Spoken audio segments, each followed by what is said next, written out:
Last अपन ने, अच्छा, मूत्र के लक्षण अपन ने देख लिए थे, ठीक है। अब हेडिंग डालेंगे आज सबसे पहले अपन यूरिया चक्र।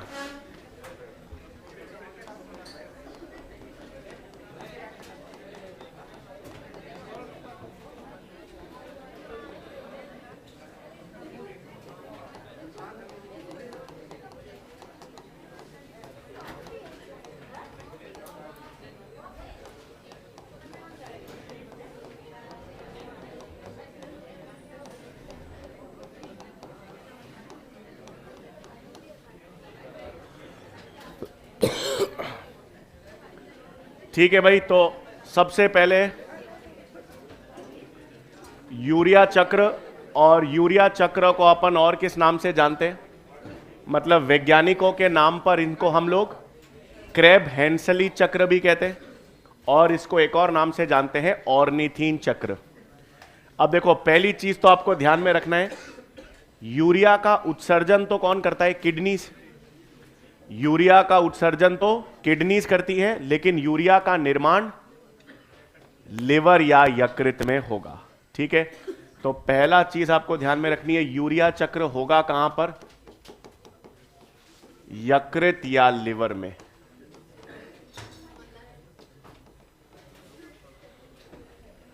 ठीक है, तो पहला पॉइंट हम हेडिंग डाल देंगे, यूरिया चक्र कहां पर हो रहा है? यकृत या लिवर में। अब हमारे शरीर में यूरिया बनता किससे है? किसके टूटने से? प्रोटीन के। प्रोटीन का अपघटन होगा, मतलब एक मिनट, पहला पॉइंट आप लिख लेंगे, यूरिया चक्र यकृत में या लिवर में होगा। अब यूरिया चक्र देखो कैसे होगा, प्रोटीन है, प्रोटीन का क्या होगा? अपघटन। और जब प्रोटीन का अपघटन होगा तो प्रोटीन के अपघटन से क्या बनेंगे आपके पास? अमीनो अम्ल।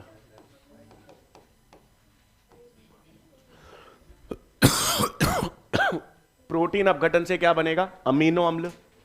अब अमीनो अम्ल से NH2 समूह निकलेगा, इसे हम अंग्रेजी में कहते हैं डीएमीनेशन या डीएमीनीकरण। डीएमीनीकरण का मतलब है अमीनो अम्ल से क्या निकलेगा? NH2, और ये जो NH2 निकलेगा ये क्या बना देगा? अमोनिया। अब हम लोग अमोनिया का उत्सर्जन कर सकते हैं? नहीं, क्योंकि अमोनिया निकालने के लिए बहुत ज्यादा जल चाहिए, और इतना जल खोने के लिए हमारे पास नहीं है। तो हमें इस अमोनिया को किस में परिवर्तित करना पड़ेगा? यूरिया में। इसके लिए हम क्या करते हैं? अमोनिया को कार्बन डाइऑक्साइड से जोड़ते हैं, और अमोनिया और कार्बन डाइऑक्साइड मिलकर बनता है कार्बे अमाइल फॉस्फेट। और फॉस्फेट आया है तो इसके लिए ऊर्जा कहां से आएगी? एटीपी से। क्या हुआ? वापस देखो, हम लोगों को यूरिया बनाना है कहां पर? यकृत में या लिवर में। और यूरिया कहां से बनेगा? जब प्रोटीन टूटेंगे, प्रोटीन का अपघटन होगा। प्रोटीन के अपघटन से क्या बना? अमीनो अम्ल। अमीनो अम्ल के विअमीनीकरण से मतलब NH2 निकला, उस NH2 ने बना दिया अमोनिया। अमोनिया का उत्सर्जन हम कर नहीं सकते क्योंकि वो बहुत अधिक विषाक्त है, उसको निकालने के लिए बहुत ज्यादा जल चाहिए, इतना जल नहीं है हमारे पास खोने के लिए, इसलिए अमोनिया और कार्बन डाइऑक्साइड मिलकर क्या बनाएंगे? कार्बे अमाइन फॉस्फेट। अब एक अन्य अमीनो अम्ल यकृत में पाया जाता है जिसको कहते हैं ऑर्निथीन। यह अमीनो अम्ल यकृत में पहले से पड़ा है, तो यह ऑर्निथीन और कार्बे अमाइल फॉस्फेट दोनों मिलकर एक नया अमीनो अम्ल बनाते हैं जिसे कहते हैं सिट्रोलिन। ऑर्निथीन, कार्बे अमाइल फॉस्फेट मिलकर क्या बनाएंगे? सिट्रोलिन। फिर क्या होगा? सिट्रोलिन में जुड़ेगा एस्पार्टेट। एस्पार्टेट एक अमीनो अम्ल होता है, और एस्पार्टेट का NH2 समूह किस में जुड़ेगा? सिट्रोलिन में। और जब वो सिट्रोलिन में जुड़ेगा तो किसका निर्माण होगा? आर्जिनोसक्सिनेट। अब इस आर्जिनोसक्सिनेट से क्या होगा? फ्यूमरेट निकल जाएगा। याद करो, ये आपने क्रेब चक्र पढ़ा होगा, कौन सा वाला, श्वसन वाला पादप में। ये फ्यूमरेट कौन सा चक्र में जाएगा, क्रेब चक्र। ये क्रेब चक्र अलग है, यूरिया चक्र को क्रेब हेंसली चक्र कहते हैं। तो अब इससे फ्यूमरेट निकल गया, फ्यूमरेट निकल गया तो इसमें क्या बच गया, केवल आर्जिनिन। और ये आर्जिनिन जल के साथ अभिक्रिया करके क्या बना देगा, यूरिया।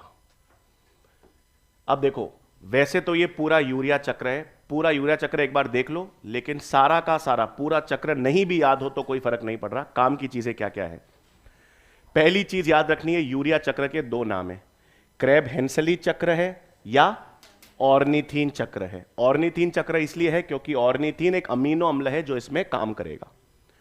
दूसरा, यूरिया चक्र कहां पर होगा, यकृत में, लिवर में, यह याद रखना है।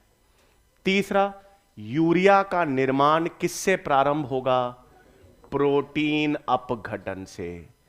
और चौथा लक्षण कि यूरिया कौन कौन से अपशिष्ट पदार्थों को निकालने में मदद कर रहा है, अमोनिया, कार्बन डाइऑक्साइड। तो अमोनिया और कार्बन डाइऑक्साइड को निष्कासित करने में कौन योगदान देता है, यूरिया। अब हुआ क्या, प्रोटीन टूटा तो अमीनो अम्ल बने, अमीनो अम्ल से NH2 निकला, उसने अमोनिया बनाया, अमोनिया कार्बन डाइऑक्साइड मिलकर कार्बे अमाइल फॉस्फेट बना, कार्बे अमाइल फॉस्फेट और ऑर्निथीन ने मिलकर सिट्रुलिन बनाया, सिट्रुलिन में एस्पार्टेट का NH2 जुड़ा, आर्जिनोसक्सिनेट बना, आर्जिनोसक्सिनेट से फ्यूमरेट निकल गया, क्या रह गया, आर्जिनिन, और आर्जिनिन ने जल के साथ अभिक्रिया करके यूरिया और ऑर्निथीन बना दिया। ठीक है, बना।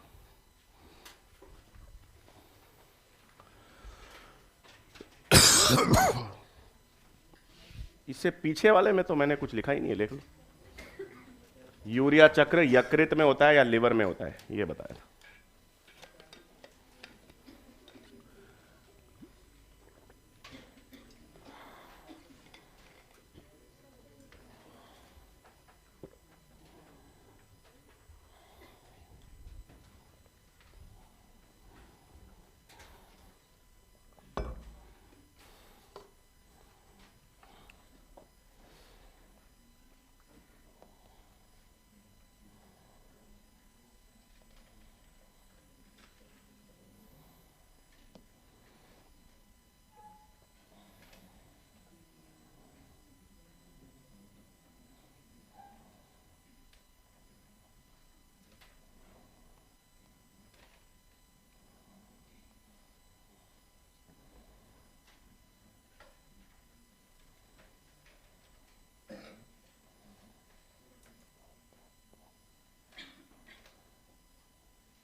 ये यार ना, ये जो सीओपी अपन ने देखा था, कोलॉइडल ऑस्मोटिक प्रेशर, उसमें प्लाज्मा प्रोटीन्स देखे थे।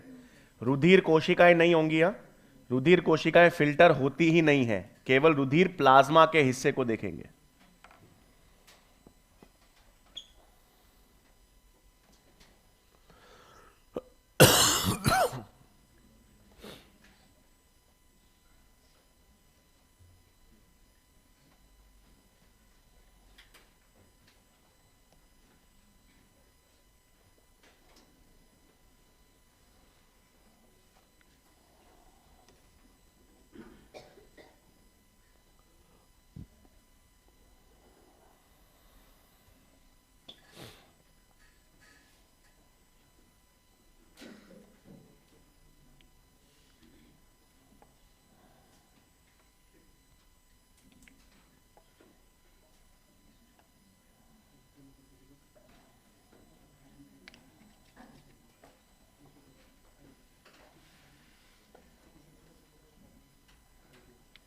लिख लिया?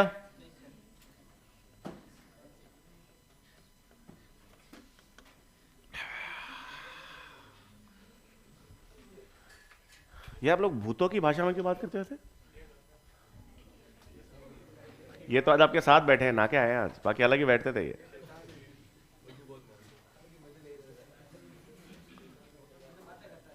कौन बातें करता है?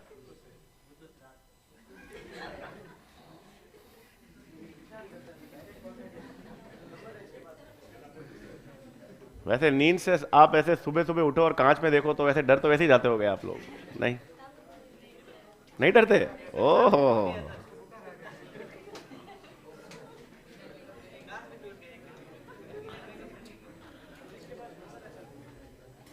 किसके पास?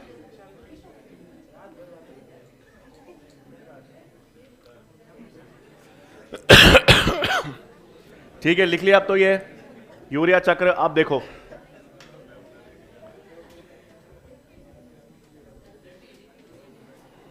एटीपी यकृत में तो होगा ही यार, ब्लड में एटीपी ऐसे घुलनशील रूप में नहीं, कोशिका के भीतर ही आपको मिलेगा, कोशिका या उत्तकों के भीतर। अरे एक सेकंड शांत, 1 मिनट यार। हाँ, अरे 1 मिनट। कोलेस्ट्रम, हाँ नहीं, कोलेस्ट्रम नहीं होता बेटा, जो अपरा है ना, जब अपन कहते हैं ना एचआईवी संक्रमण होता है, एचआईवी संक्रमण जो है वो संक्रमित माता से भ्रूण में जा सकता है, मतलब अपरा क्रॉस कर सकता है। कोलेस्ट्रम में देखो, एचआईवी वायरस जो है ना वो फ्लूइड में ज्यादा रहता है, लेकिन लार हो गया या मां के दूध में उसकी मात्रा बहुत कम रहती है, नहीं के बराबर।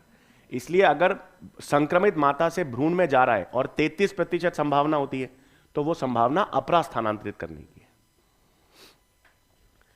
ठीक है, अच्छा अब देखो, यकृत में आपके पास यूरिया बना, तो इसका मतलब यह है कि यहां पर मैंने यकृत बनाया। अब यकृत से कौन सी शिरा निकलेगी? यकृत से हमारे पास हिपैटिक शिरा निकलती है। फिर ये हिपैटिक शिरा किस में जाएगी? महाशिराओं में। महाशिराओं से ये कहां जाएगा? रुधिर हृदय में जाएगा। फिर हृदय से घूमता हुआ आपके पास महाधमनी में। महाधमनी से कौन सी धमनी इसको किडनी में लेकर जाएगी?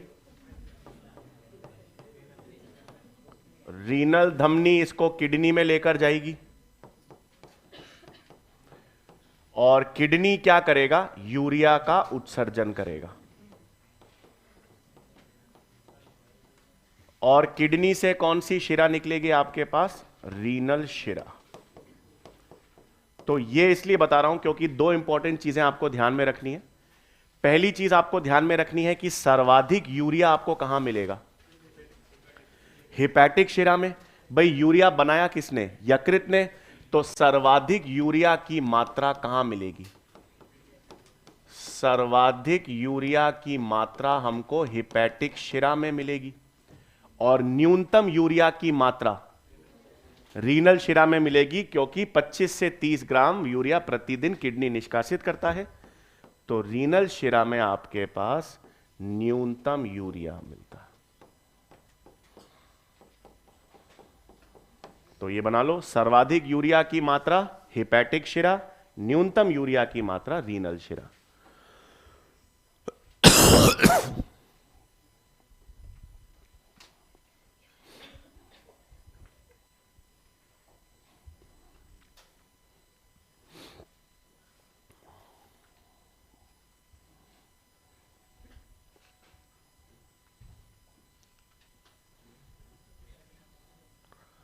अलार्म बज रही है किसी की 11:15 बजे।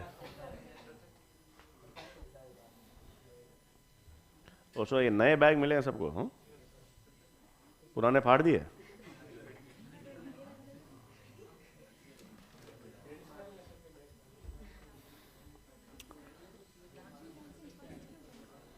वो बीच में बनता है, मध्यवर्ती है, नहीं बनता। वो टूटता एक्चुअली क्या था, एंजियोटेंसिनोजन होता है, वो डेकापेप्टाइड है, उसमें 10 अमीनो अम्ल होते हैं। पहले 2 टूटते हैं, फिर 1 बनता है, फिर वो फेफड़ों के पास जाता है, फिर 2 में बनता है, इसलिए।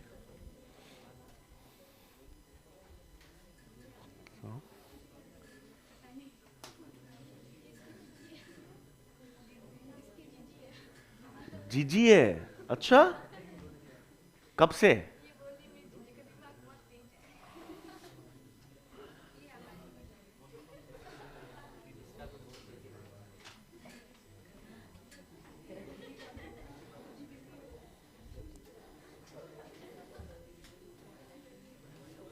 हाय हाय हाय, तारा मछली बनाई है?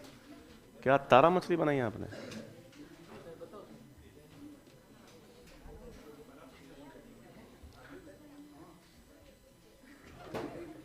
एक तो यार आप बोल के फिर कुछ नहीं बोल देते हो, ऐसे पूरा बोला करो।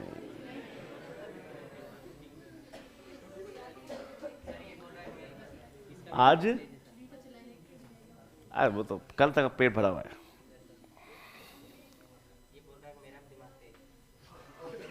हाँ तो बिल्कुल है।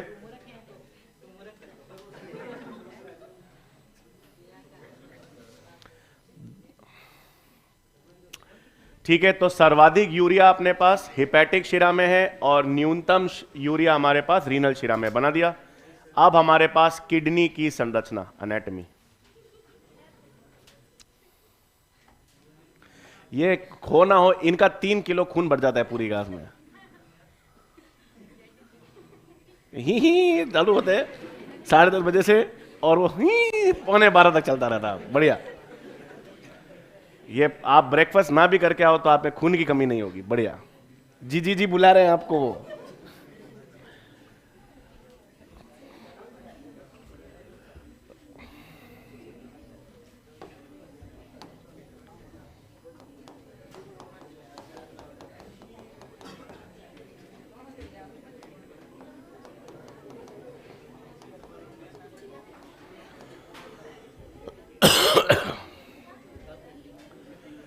देखिए अब एक चित्र बनेगा।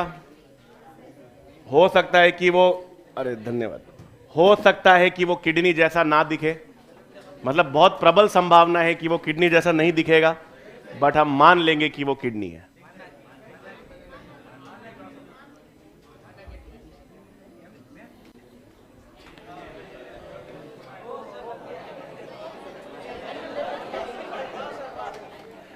एक तो जलना नहीं है, निहार लो, जलो मत।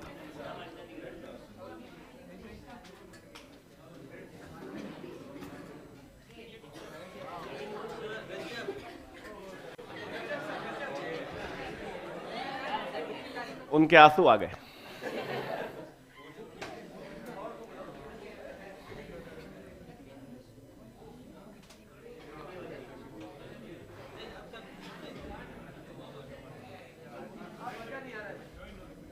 यहां में मजे लेने आए भी नहीं,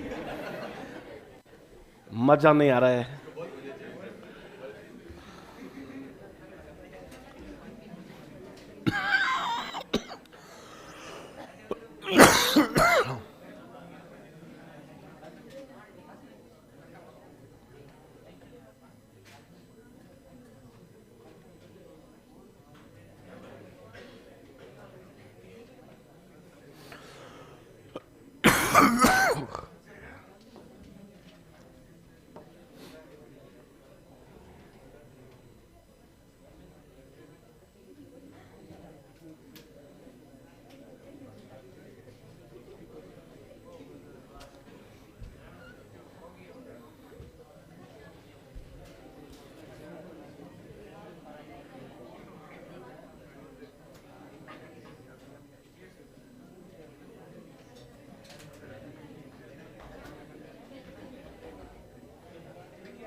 एक और चीज सुन लो, वो मैंने बताया आपको, मैंने ग्रेट नहीं नहीं, ताली नहीं बजानी, ग्रेट आर्ट बताया था मैंने आपको। अगर किडनी ही बनाऊं और किडनी ही लगे तो वो अच्छी आर्ट है। बार बनाओ किडनी और देखो यहां पर किसी को मशरूम लग रहा है। हर आदमी अपने नजरिए से इस चित्र को बेहतर, बैंगन के पेड़ पर टिंडा है ऐसा भी लग रहा है।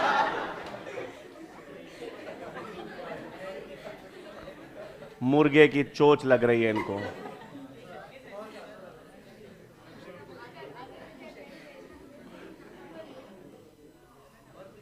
और उनको किसी को गधे की पूंछ लग रही है।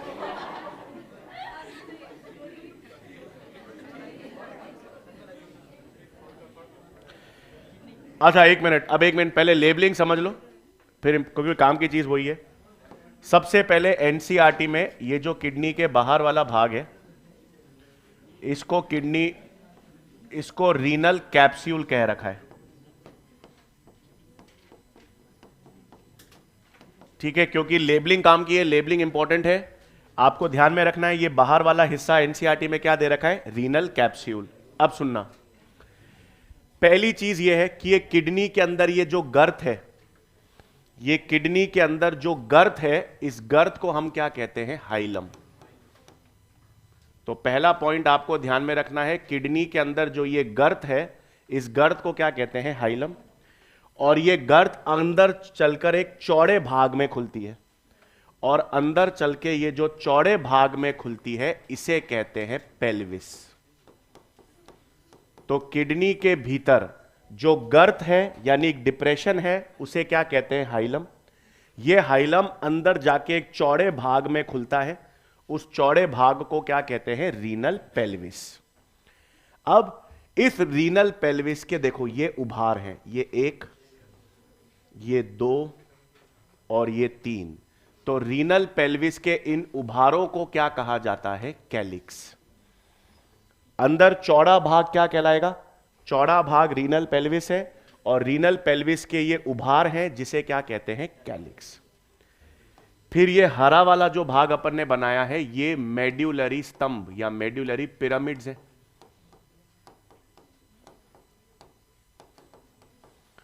और देखो मेड्यूलरी पिरामिड्स का ऊपर वाला भाग तो चौड़ा है लेकिन नीचे वाला भाग संकीर्ण है। तो जो संकीर्ण भाग है उस संकीर्ण भाग को हम क्या कहते हैं, रीनल पैपिले। क्या क्या है वापस देख लो। अपन ने सबसे बाहर वाला जो किडनी का आवरण है, आवरण को अपन ने क्या नाम दे दिया, रीनल कैप्सूल। फिर मैंने बताया जो अंदर गर्त है या डिप्रेशन है उसे कह दिया हाइलम। वो एक चौड़े भाग में खुलेगा, उस चौड़े भाग को क्या कह दिया, रीनल पेल्विस। उस चौड़े भाग के उभार या प्रोजेक्शंस को क्या कह दिया, कैलिक्स। कैलिक्स के ऊपर आपको क्या मिलेंगे, मेड्यूलरी पिरामिड्स। उनका ऊपर वाला भाग चौड़ा है, नीचे वाला भाग संकीर्ण है। संकीर्ण भाग को क्या कह दिया, रीनल पैपिले। बाहर वाला भाग तो हम सबको पता है कॉर्टेक्स ही होता है। किडनी के बाहर वाला भाग तो वल्कुट या कॉर्टेक्स है और अंदर वाला भाग मेड्यूला है। लेकिन अब इन भाग को देखो, ये वाले भाग जिसको मैं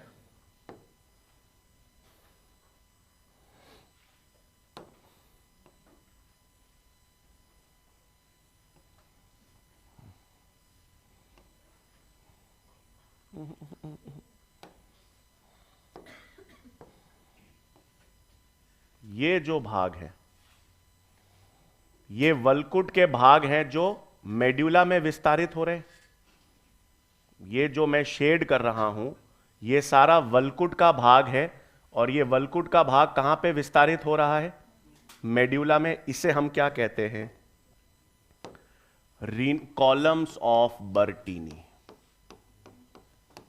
या बर्टीनी के स्तंभ कहते हैं, या सिंपल इसको एनसीईआरटी रीनल कॉलम्स कहती है। सारे लेबलिंग, अच्छा यहां पे धमनी और शिरा होगी वो तो आप बना ही सकते हो। ये आपके पास एक धमनी बना दी और यहां पर आपके पास एक शिरा होगी। तो क्या क्या पॉइंट्स आपको ध्यान में रखने हैं, वापस इसी में मैं लेबलिंग कर देता हूं। देखो हाइलम आपको पता है एक गर्त या नौच है, तो किडनी की जो गर्त होती है या नौच होता है उसको अपन ने क्या कह दिया, हाइलम। वो गर्त किसमें खुलती है, एक चौड़े कीप आकार के, फनल यानी कीप आकार के रीनल पेल्विस में खुलेगी। उसके उभार किसके, रीनल पेल्विस के उभार या प्रोजेक्शंस को क्या कहेंगे, कैलिक्स। ये मेड्यूलरी पिरामिड्स तो मैंने बता दिए। मेड्यूलरी पिरामिड का संकीर्ण भाग,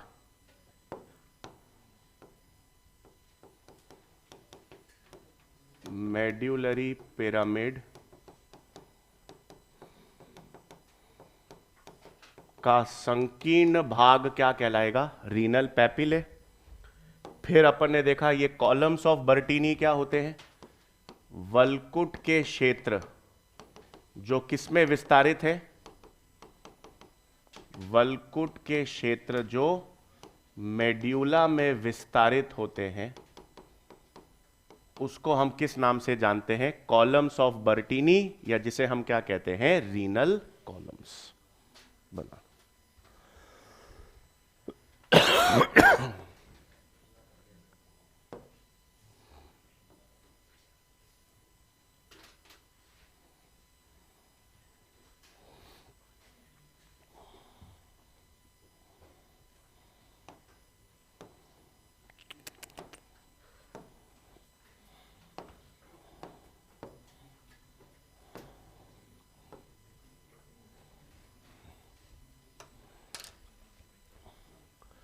अरे ये तो सीधी तो बनाओ, गिर रही है आपकी किडनी, और टेढ़ी गिर जाएगी देखो।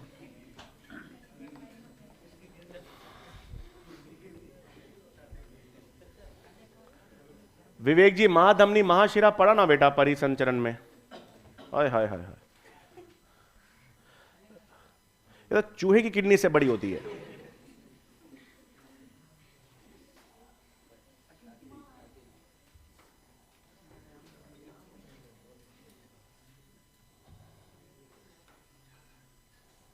ये आपकी किडनी इतनी खूबसूरत है, चेहरे पे होनी चाहिए।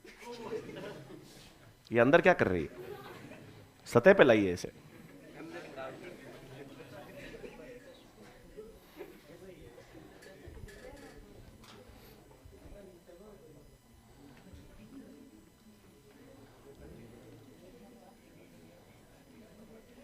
आप क्या कर रहे हैं, रंग भर रहे हैं इसमें अब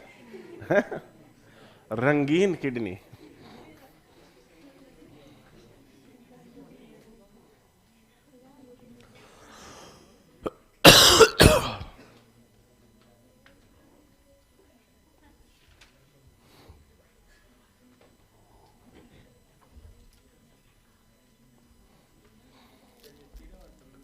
हाँ, रीनल शिरा और रीनल धमनी।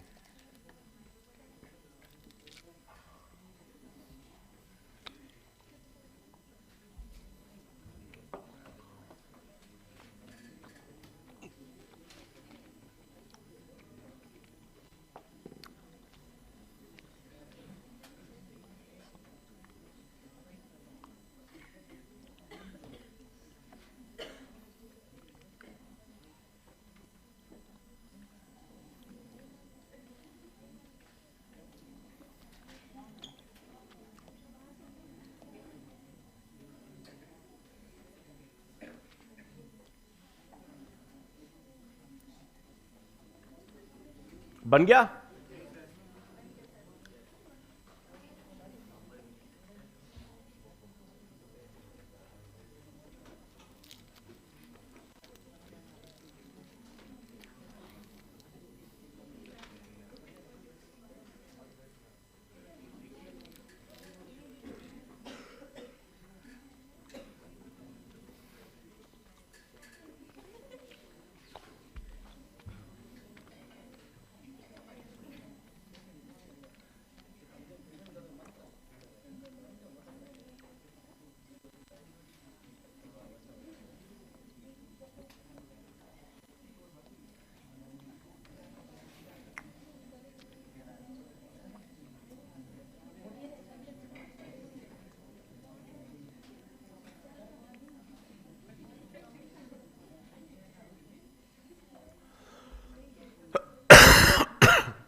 बन गया।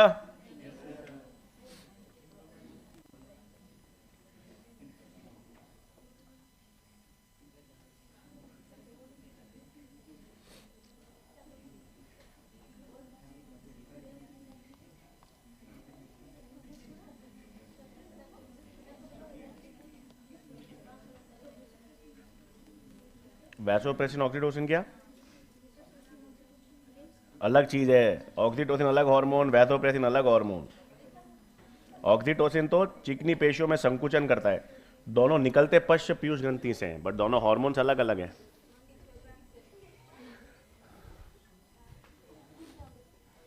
डन, बन गया अब तो। ये कॉलम्स ऑफ बर्टीनी है या रीनल कॉलम्स, वल्कुट के क्षेत्र जो मेड्यूला में विस्तारित है।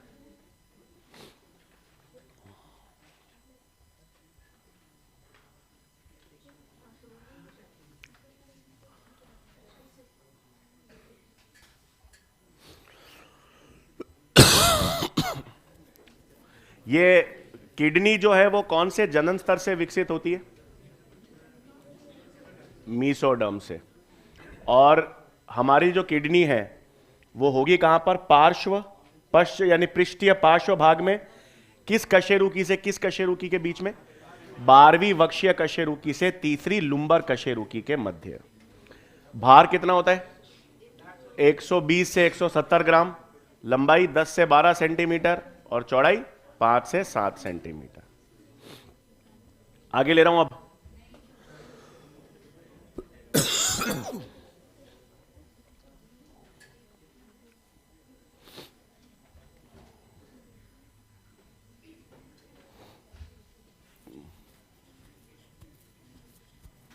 ये मेडुलरी पिरामिड जो होते हैं स्तंभ, उनकी संख्या आप लिख सकते हो 6 से 7।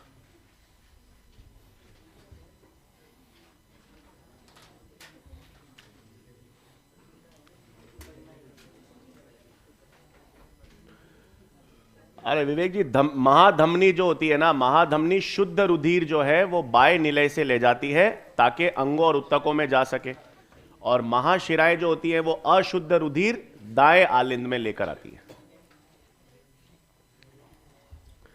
ले रहा हूं आगे अब मैं।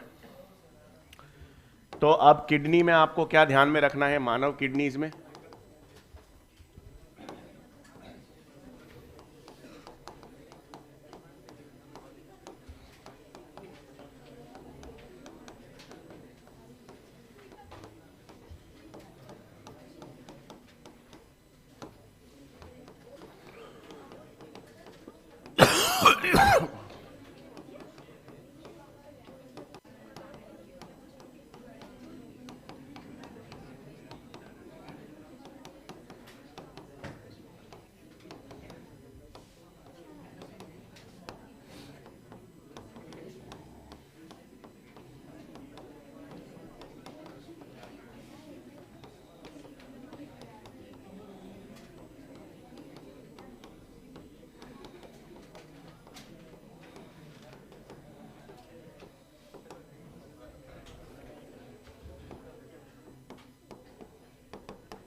पूछिए पुष्पा जी।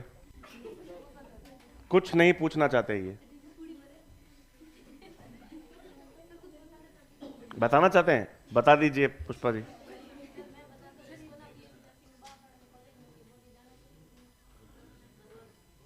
देखो, आपको अगर वो कोर्स अच्छा लगता है, पसंद है, तो बिल्कुल जाना चाहिए, और अगर आपको कोर्स पसंद नहीं है तो नहीं जाना चाहिए। इच्छा बहुत जरूरी है। आपको पसंद है तो जाओ, नहीं पसंद है मत जाओ। नहीं, देखो बेनिफिट तो हर चीज का होता है। बेनिफिट तो मतलब कोई भी चीज आप तब बेहतर करोगे, तब बेनिफिट होगा जब जब आपका मन लगेगा उसमें, जब आपको पसंद आएगी। अब अगर ये जबरदस्ती चले गए, इनका वहां पे मन ही नहीं लगा, पसंद ही नहीं आ रहा, तो अच्छा स्कोर नहीं करेंगे। अच्छा स्कोर नहीं करेंगे तो फिर बेनिफिट कैसे मिलेगा? जनरली हम कहते हैं ना कि यार इस टॉपिक या इस कोर्स में स्कोप है, इस कोर्स में स्कोप नहीं है, वो सब बात की बात है। सबसे पहली चीज़ होती है कि आपको उस चीज़ में इंटरेस्ट है या नहीं। क्योंकि जिस चीज़ में आपको इंटरेस्ट लगेगा, जिस चीज़ में आपको मज़ा आएगा ना, वो आप बेहतर ही करोगे, खराब करोगे ही नहीं। ऐसी कोई चीज़ है क्या जिसमें आपको बहुत मज़ा आता है और उसमें आप बहुत खराब हो? ठीक है, फिजिक्स में खराब हो इसका मतलब मज़ा नहीं आ रहा। फिजिक्स में बहुत मज़ा आ रहा और खराब हो ऐसा संभव नहीं होता। तो हमेशा जिस चीज़ में आपको ऐसे बहुत आनंद आए, जिस चीज़ में आपको बहुत मज़ा है, वो चीज़ आप हमेशा बढ़िया ही करोगे, हमेशा याद रखना। तो बहुत बेसिक चीज़ है, जिस चीज़ में अच्छा नहीं लग रहा है, मज़ा नहीं आ रहा है, मन नहीं लग रहा है, घड़ी देख रहे हो बार बार, तो इसका मतलब फिर उसमें अच्छा कैसे होगा आदमी। तो सारा खेल जो है ना, वो जीवन में ऐसे मज़े लेने का है।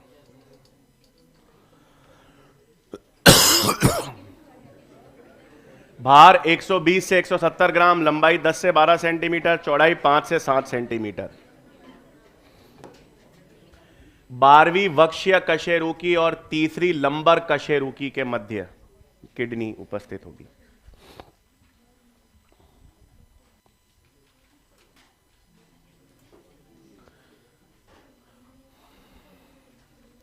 अच्छा, ये चीज याद ना, ये किडनी में नेफ्रॉन्स कहां होंगे? ये किडनी है, तो किडनी में आपके पास जो वल्कुट नेफ्रॉन्स है, कॉर्टिकल नेफ्रॉन्स, वो तो सब यहां पर होंगे, और जो जक्स्टा मेडुलर नेफ्रॉन्स है वो भी होंगे तो यहां पर, लेकिन उनका लूप ऑफ हेनले मेड्यूला के अंदर पूर्ण रूप से विस्तारित होगा।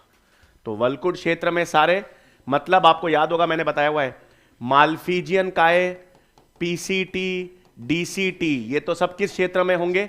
ये सब वल्कुट क्षेत्र में होंगे। और हेनले का लूप मेड्यूला में विस्तारित होगा। या तो कुछ थोड़ा बहुत विस्तारित है तो वो कॉर्टिकल नेफ्रॉन्स, और ज्यादा विस्तारित है मेड्यूला में तो वो जक्स्टा मेड्यूलरी नेफ्रॉन्स। ठीक है, अब आपके पास किडनी की एनाटॉमी हो गई। अब आपके पास नेक्स्ट चीज यहां पर ध्यान में रखनी है, वो है रीनल थ्रेशोल्ड पदार्थ, दहली पदार्थ।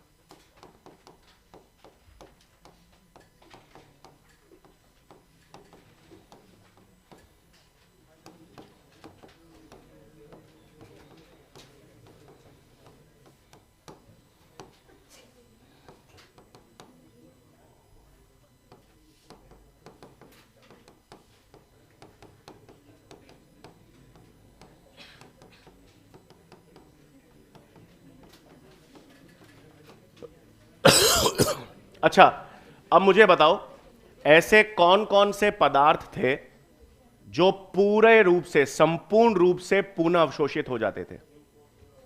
ग्लूकोज, अमाइनो अम्ल, जो भी पोषक पदार्थ है वो पूर्ण रूप से पुनः अवशोषित हो जाते हैं, उनको हम कहते हैं अधिक दहली पदार्थ, क्योंकि उनका पुनः अवशोषण पूरा हो जाता है।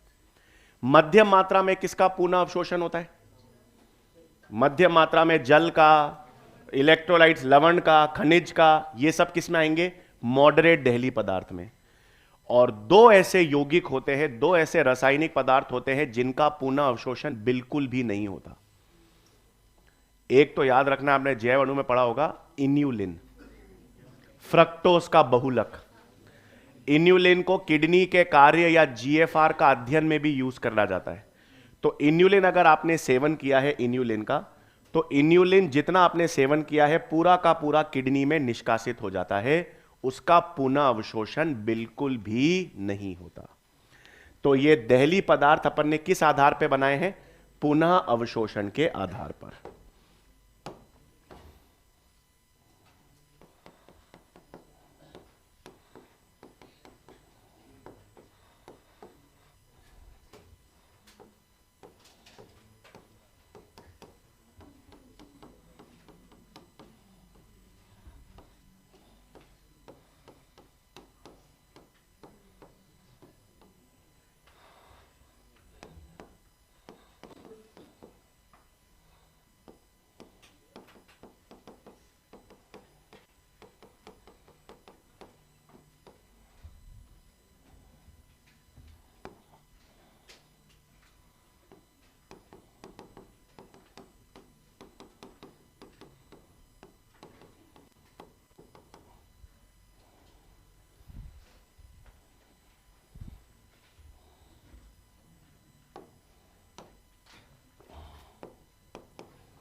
याद रखना, ये इन्यूलिन है, इंसुलिन नहीं है।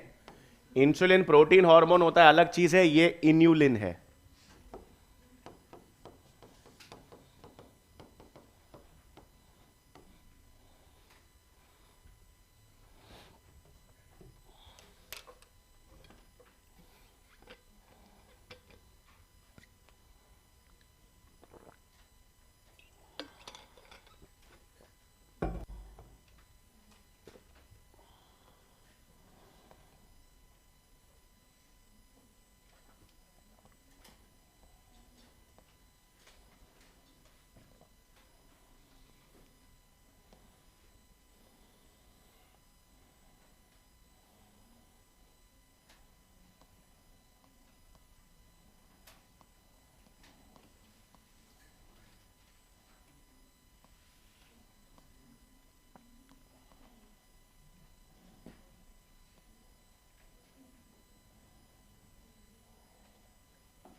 ठीक है, जिनका पूर्ण पुनः अवशोषण होगा उनका वो ग्लूकोज अमीनो अम्ल है।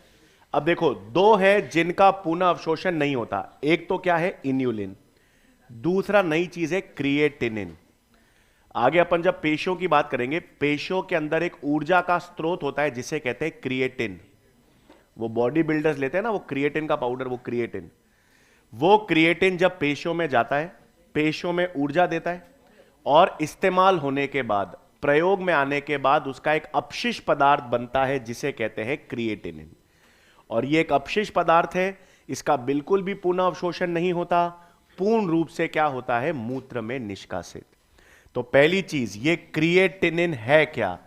ये क्रिएटिनिन जो है वो क्रिएटिन का अपशिष्ट पदार्थ है। तो पेशियों के अंदर आपको ऊर्जा कौन देता है? क्रिएटिन। क्रिएटिन इस्तेमाल हो जाने के बाद, प्रयोग में आ जाने के बाद उसका एक अपशिष्ट पदार्थ बनता है जिसे क्या कहते हैं? क्रिएटिनिन। और यह क्रिएटिनिन मूत्र में पूरा का पूरा उत्सर्जित हो जाता है।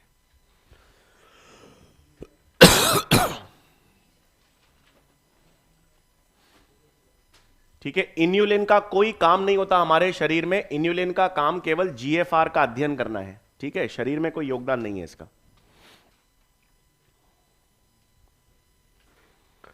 ठीक है भाई, फिर नेक्स्ट आ जाएगा अन्य उत्सर्जी पदार्थ। यूरिया मध्यम में। अगर आपको यूरिया सोचना हो तो यूरिया पूरा तो अवशोषित होता नहीं, और ऐसा भी नहीं है कि बिल्कुल भी पुनः अवशोषित नहीं होता, बाकी सब मध्यम में।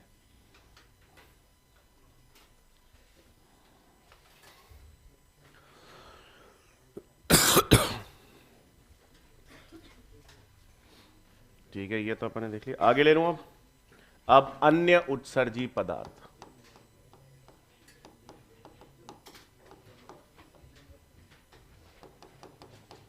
अब हमारे शरीर में किडनी के अलावा अन्य उत्सर्जी अंग कौन कौन से हैं?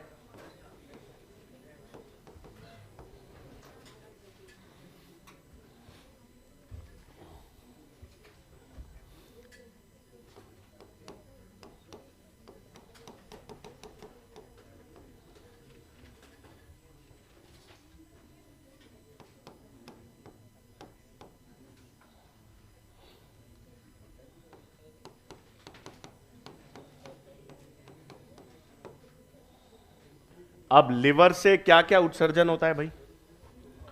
लिवर से पित्त वर्णक। पित्त वर्णक कौन से थे अपन ने पढ़ा था? बिलीरुबिन और बिलीवर्डिन।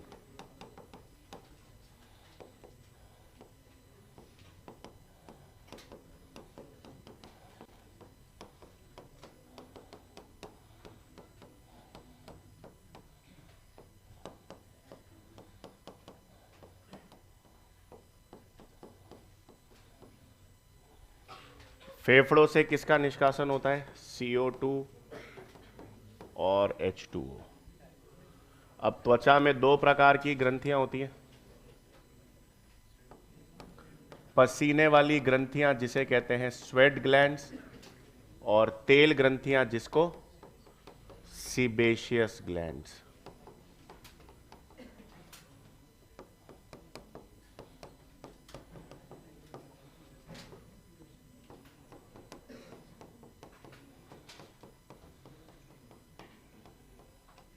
ये जो पसीने की ग्रंथियां हैं स्वेट ग्लैंड्स, इनका प्रमुख कार्य क्या होता है?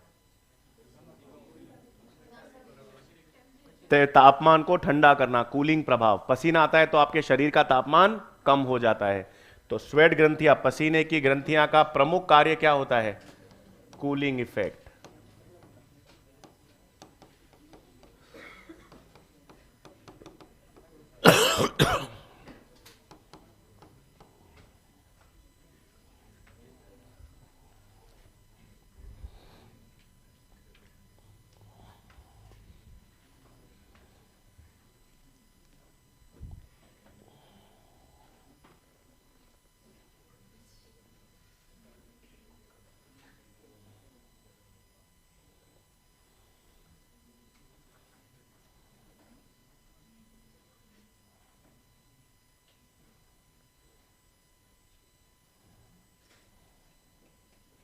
आपके जूतों में कितने रंग है? जबरदस्त। इतने लोगों के जीवन में नहीं होते, आपके सिर्फ जूते में।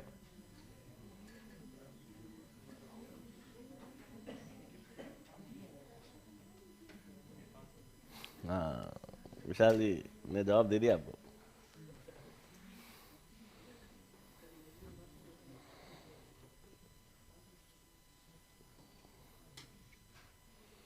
ये फेफड़ों से जल हमेशा वाष्प के रूप में निकलता है। हाँ? मतलब जल तो ऐसे कैसे निकलेगा, वाष्प के रूप में।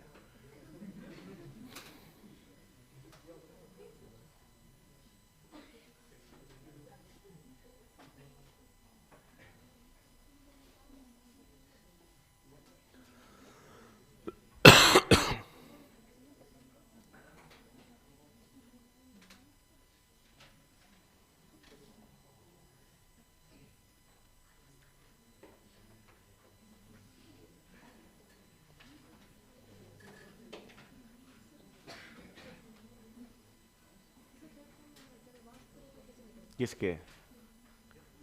कैसे निकलता है मतलब? वाष्प के रूप में कैसे निकलता है? जब आप बोलते हो तो आप खा गला नहीं सूखता?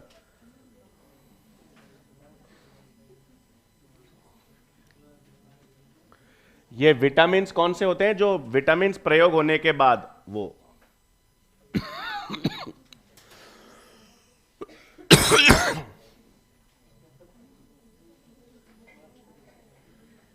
ठीक है। फिर उत्सर्जन तंत्र से संबंधित रोग या विकार।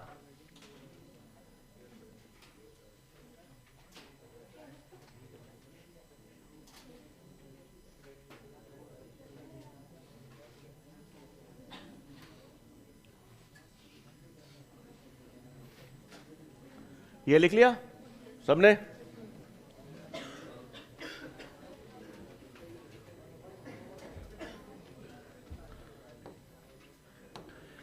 तो अब अपने पास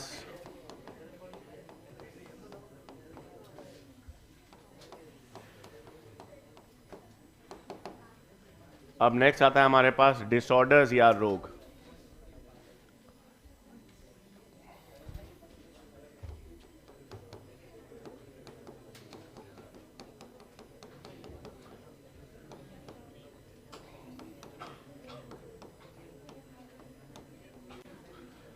ठीक है, रोग में हमारे पास सबसे पहले क्या आता है? यूरेमिया।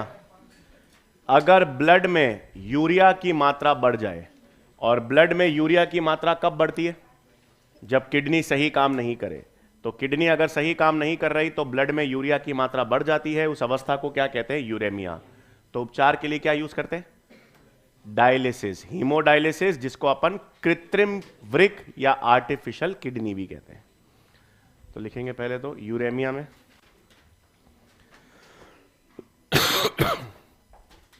रुधिर में यूरिया की मात्रा बढ़ जाने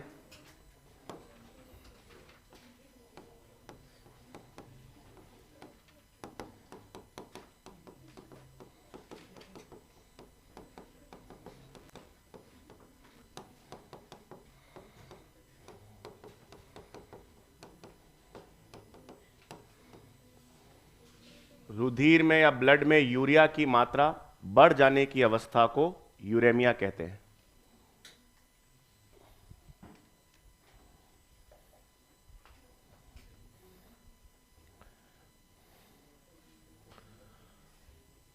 रुधिर में यूरिया की मात्रा बढ़ जाने की अवस्था को यूरेमिया कहते हैं और इसका उपचार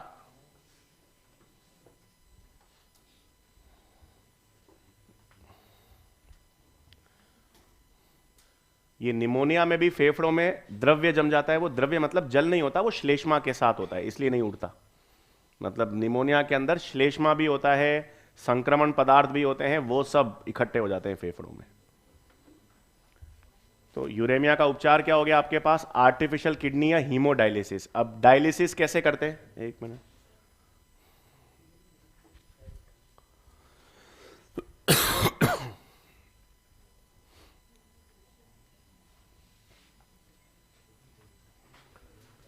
अब ये डायलिसिस या आर्टिफिशियल किडनी क्या करते हैं इसमें अपन?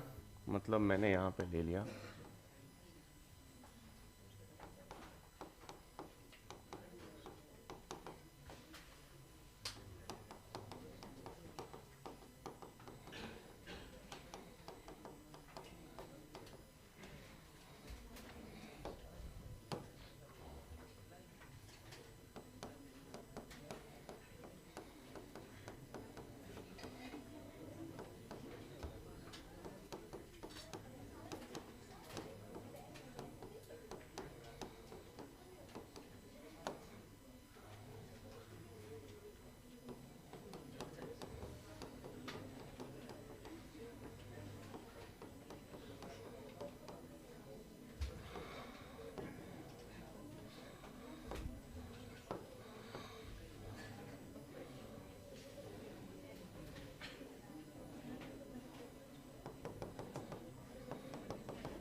अब एक मिनट ध्यान देंगे। ये डायलिसिस में या आर्टिफिशियल किडनी में हम क्या करते हैं? पहली चीज है डायलाइजिंग या डायलिसिस में आप लोग एक झिल्ली कौन सी लेते हैं? सेलोफेन की झिल्ली होती है और सेलोफेन की झिल्ली के अंदर एक डायलाइजिंग द्रव्य होता है। यह डायलाइजिंग द्रव्य का रासायनिक संगठन बिल्कुल किसके समान होगा? रुधिर के। मतलब रुधिर में जितना ग्लूकोज, जितना अमीनो अम्ल, जितना लवण, जो जो रासायनिक संगठन है वो किसके समान होगा? रुधिर के समान। केवल यूरिया नहीं होगा, क्योंकि यूरिया रुधिर में ज्यादा है और हमको विसरण के द्वारा यूरिया को निकालना है। तो रासायनिक संगठन रुधिर के समान होगा डायलाइजिंग द्रव्य का, उसमें केवल यूरिया नहीं होगा। तो अब क्या होगा? आप किसी भी धमनी से रुधिर को निकालोगे। जैसे ही धमनी से रुधिर को निकालोगे तो वो बाहर थक्का बना लेगा। थक्के से रोकने के लिए क्या जोड़ेंगे? हिपैरिन। अब इस रुधिर को आप सेलोफेन झिल्ली के पार पहुंचाओगे। ग्लूकोज, अमीनो अम्ल, जल, लवण का तो स्थानांतरण नहीं होगा क्योंकि दोनों का रासायनिक संगठन सेम है। केवल इसमें जो ज्यादा यूरिया है वो विसरण के द्वारा डायलाइजिंग द्रव्य में आ जाएगा। यूरिया निकल गया, अब आपने रुधिर में वापस क्या डाला, एंटी हेपेरिन, और उसको किस में प्रवेश करवा देते हैं, शिरा में। निकालेंगे धमनी से, डालेंगे हमेशा शिरा में।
भाई क्योंकि धमनी में शुद्ध रुधिर में तो यूरिया ज्यादा हुआ है, हमेशा आपके पास यूरेमिया के अंदर यूरिया की मात्रा ज्यादा शिराओं में नहीं है, शुद्ध रुधिर धमनियों में ज्यादा है, इसलिए प्रॉब्लम है।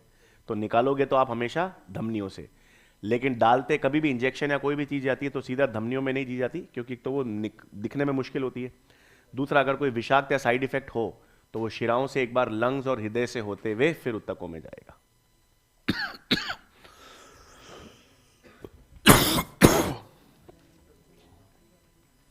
और अगर कंप्लीट किडनी फेलियर हो जाता है, अगर किडनी बिल्कुल भी काम नहीं करती तो फिर प्रत्यारोपण करते हैं।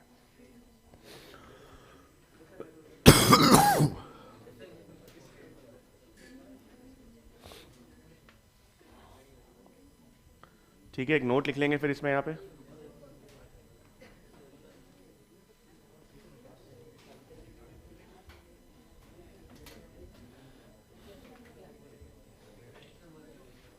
हो गया, लिखेंगे।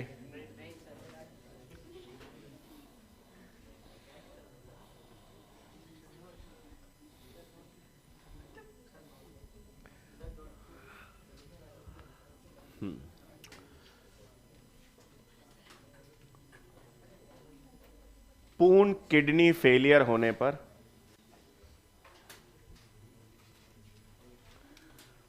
पूर्ण किडनी फेलियर होने पर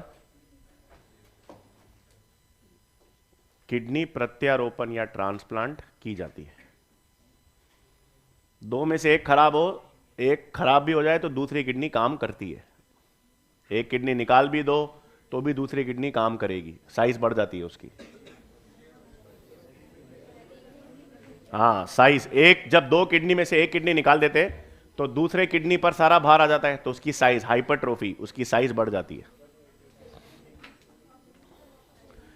पूर्ण किडनी फेलियर होने पर किडनी प्रत्यारोपण किया जाता है।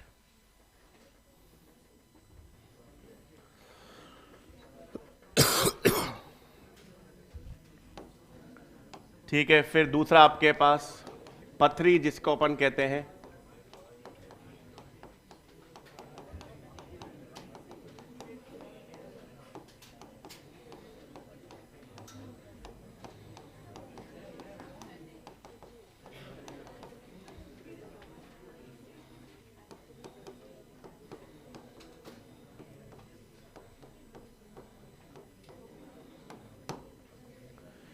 अब किडनी में पथरी का कारण क्या होता है, कैल्शियम ऑक्सलेट के क्रिस्टल्स जमा हो जाते हैं। कैल्शियम ऑक्सलेट हो या कैल्शियम फॉस्फेट्स हो, तो मुख्य रूप से तो कैल्शियम ऑक्सलेट के, उसके अतिरिक्त कैल्शियम फॉस्फेट के क्रिस्टल्स जब किडनी में जमा हो जाते हैं तो उसे हम क्या कहते हैं, किडनी स्टोन्स या यूरोलिथियासिस। नॉर्मली पानी की कमी से किडनी स्टोन होता है, और दूसरा कारण हो सकता है आपने ऐसा कोई भोजन लिया हो जिसमें जरूरत से ज्यादा ऑक्सलेट हो। मतलब एक आदमी अगर पानी कम पी रहा है और खीरा टमाटर बहुत ज़्यादा खा रहा है, क्योंकि खीरे में टमाटर में ऑक्जेलिक अम्ल होता है। तो ऑक्जेलिक अम्ल ज़्यादा जिन फलों में होता है, जिन सब्जियों में होता है, वो आप खा रहे हो और पानी बहुत कम पी रहे हो, तो किसका खतरा बढ़ जाता है? किडनी स्टोन्स का। तो लिख लेंगे किडनी में पथरी में।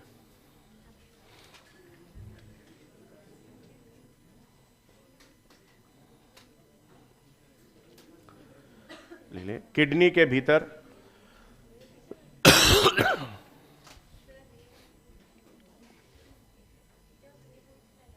क्या आप बता दीजिए, आप तो तीनों का गुच्छा बना हुआ है, आप बाहर बात आने नहीं देते आप। एक जना बोलना चाहे दो डांट देते हैं। या आप, मेरे ख्याल से आपका कोई बात हमारे तक पहुंची नहीं है। बंद करा देते हो आप लोग, है ना? सही कह रहा हूं? हाँ, लिखेंगे किडनी के भीतर कैल्शियम ऑक्सलेट, किडनी के भीतर कैल्शियम ऑक्सलेट्स अथवा फॉस्फेट के क्रिस्टल्स,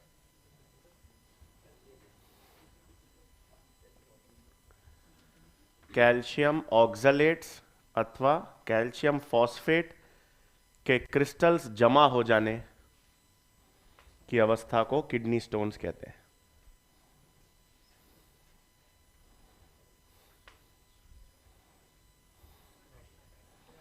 किडनी के भीतर कैल्शियम ऑक्सलेट्स अथवा कैल्शियम फॉस्फेट्स के क्रिस्टल्स जमा हो जाने की अवस्था को किडनी स्टोन्स कहते हैं।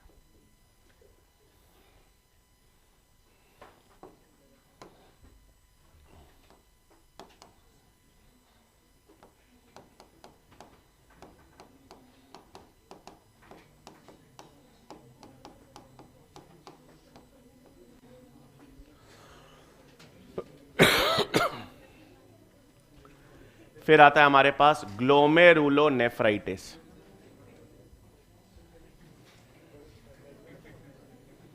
डायलिसिस में आर्टरी कोई भी यूज कर सकते हो आप, कोई भी धमनी यूज हो सकती है।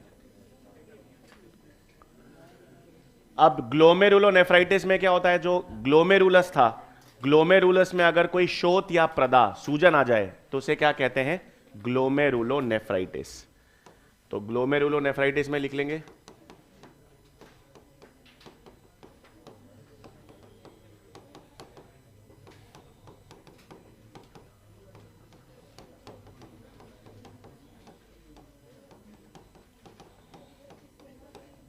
ग्लोमेरुलस में शोथ या प्रदाह उत्पन्न हो जाने को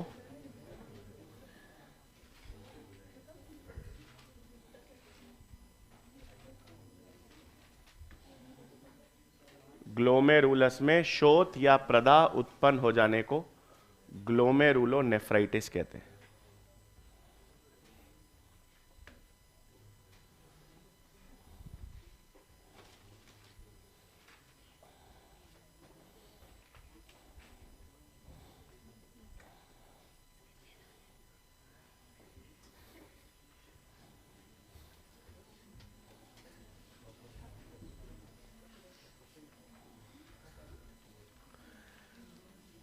ठीक है, अच्छा, अब इसमें दो तीन चीजें आप याद रखिएगा। देखो, अपन ने ग्लाइकोस यूरिया तो देख लिया था।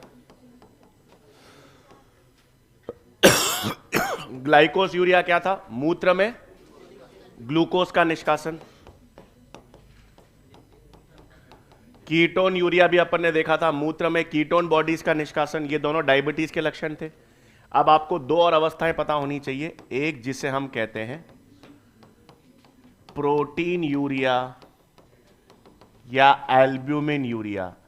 वैसे तो अपन ने कहा था प्लाज्मा प्रोटीन्स निस्यंदित नहीं होते, लेकिन अगर कोई इंफेक्शन या संक्रमण होने पर मूत्र में प्लाज्मा प्रोटीन्स निष्कासित होने लग जाए तो उसे क्या कहते हैं? प्रोटीन यूरिया या एल्ब्यूमिन यूरिया।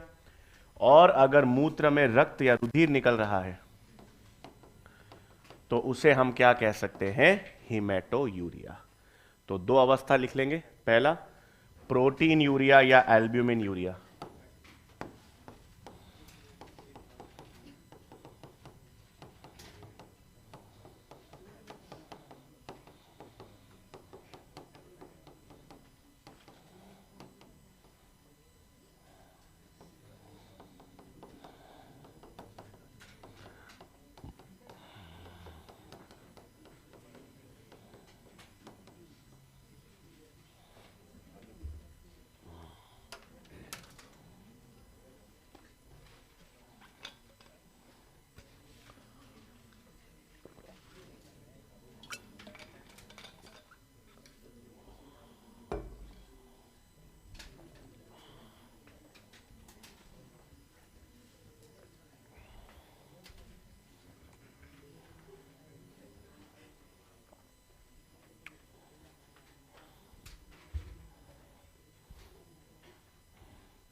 ग्लाइकोस यूरिया तो मूत्र में ग्लूकोज निकलता है, और कीटोन यूरिया मतलब मूत्र में कीटोन बॉडीज निकलती है। तो अपन ने देखा था कल वाले लेक्चर में, मूत्र में ग्लूकोज निकलना या कीटोन बॉडीज निकलना किस बीमारी का लक्षण होता है?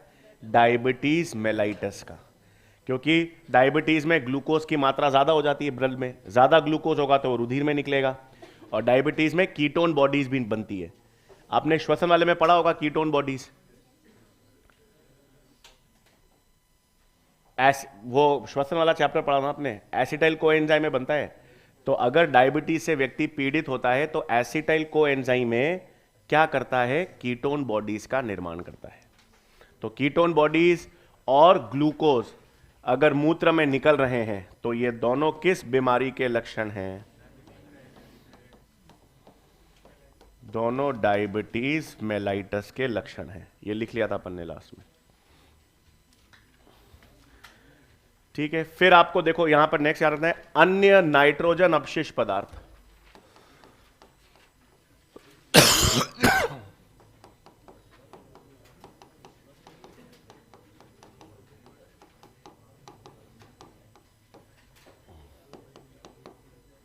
जैसे आपको पता होना चाहिए मकड़ी जो होती है या स्पाइडर,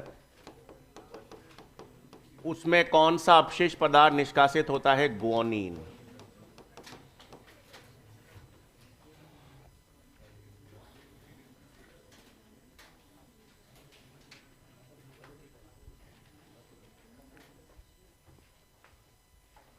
हिमेटोयूरिया या तो कोई इंटरनल ब्लीडिंग हुई है उससे हिमेटोयूरिया हो सकता है, या आपके पास कोई भी अंग मतलब इंटरनल ब्लीडिंग के कारण हिमेटोयूरिया होता है जनरली।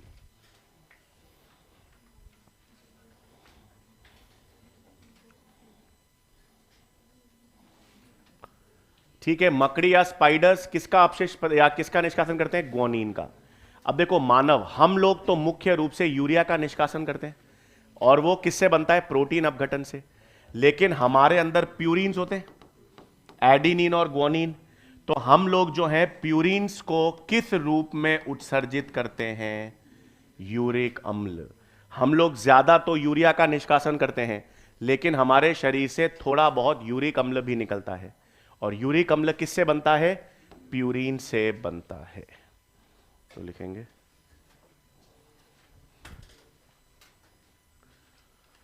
मानव प्यूरिन्स का उत्सर्जन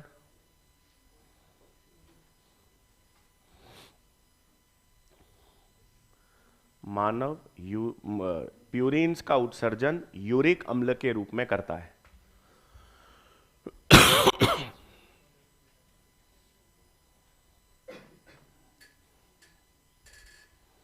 प्यूरिन्स का उत्सर्जन यूरिक अम्ल के रूप में करता है, ठीक है। अब देखो एंड में आपको दो चीजें पता होनी चाहिए, और वो दोनों चीजें किससे संबंधित हैं? परासरण नियमन से। ये पुरानी एनसीईआरटी में है, इसलिए आपको ध्यान होना चाहिए। परासरण नियमन मछलियों में हम देख रहे हैं।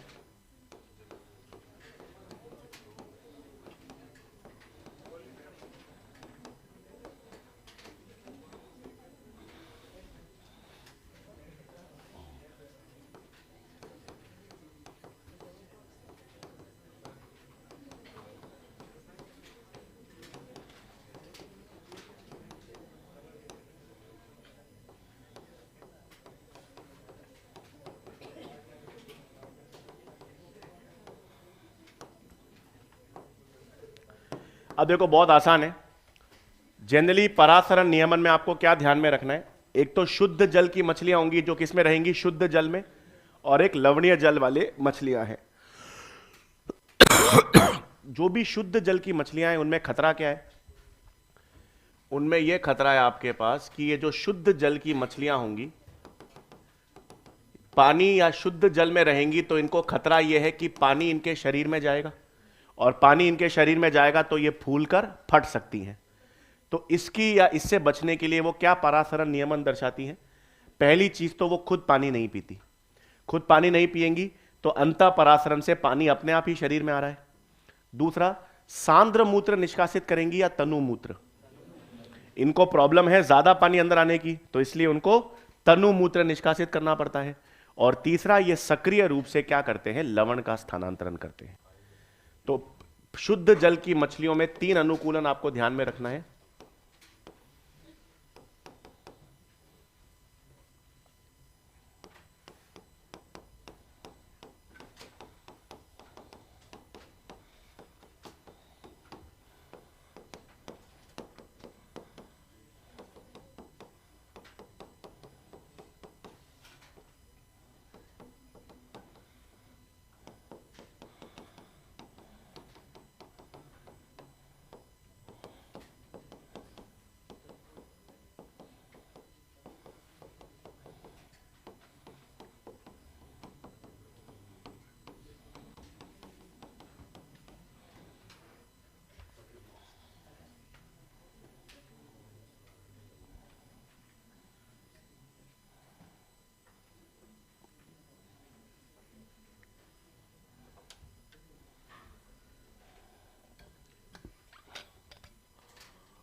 अब जो लवणीय जल में रहती है उनको क्या प्रॉब्लम है, लवणीय जल में रहते हैं तो लवण में, जो जल में लवण है वो इनके शरीर से पानी खींचेगा। शरीर से पानी खींचेगा तो मछलियों को हानि क्या हो सकती है, शरीर से पानी निकलेगा तो वो सिकुड़ सकती है, निर्जलीकरण से मर सकती हैं। इसके लिए वो 2 चीजें करती हैं। एक तो वो क्या करती हैं, अपने शरीर में यूरिया और एक रसायन होता है TMAO का अवशोषण करके रखती हैं। तो वो क्या करके रखती हैं, शरीर में यूरिया एवं TMAO का एकत्रण। अब इससे क्या होगा, पहले तो TMAO होता क्या है, ट्राइमिथिलीन अमोनियम ऑक्साइड। अब देखो, यूरिया हो गया या TMAO हो गया, ये दोनों के कारण इनका परासरण दाब बढ़ जाएगा। यूरिया और TMAO दोनों विलय हैं, दोनों परासरणता बढ़ाएंगे। परासरणता बढ़ेगी तो पानी खींचने की क्षमता बढ़ेगी, और पानी खींचने की क्षमता अगर मछलियों में बढ़ेगी तो उनसे पानी निकलकर जल में नहीं जाएगा। भाई इनको खतरा क्या है कि लवण, देखो लवणीय जल वाली मछलियों को खतरा यह है कि उनके अंदर पानी शरीर से निकलेगा, क्योंकि पानी में जो लवण है वो खींचेगा। तो इनको पानी निकलने से रोकना है। पानी निकलने से रोकना है तो पानी पकड़ के रखना पड़ेगा। पानी पकड़ के रखने के लिए इनका परासरणता ज्यादा होनी चाहिए, और परासरणता बढ़ाने के लिए यूरिया और TMAO का एकत्रण करते हैं।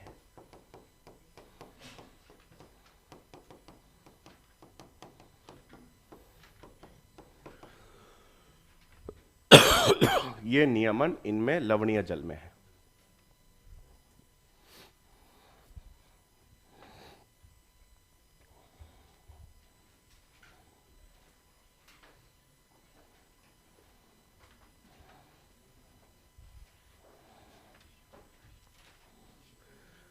ठीक है भाई, तो ये लवणीय जल वाली और शुद्ध जल वाली मछलियां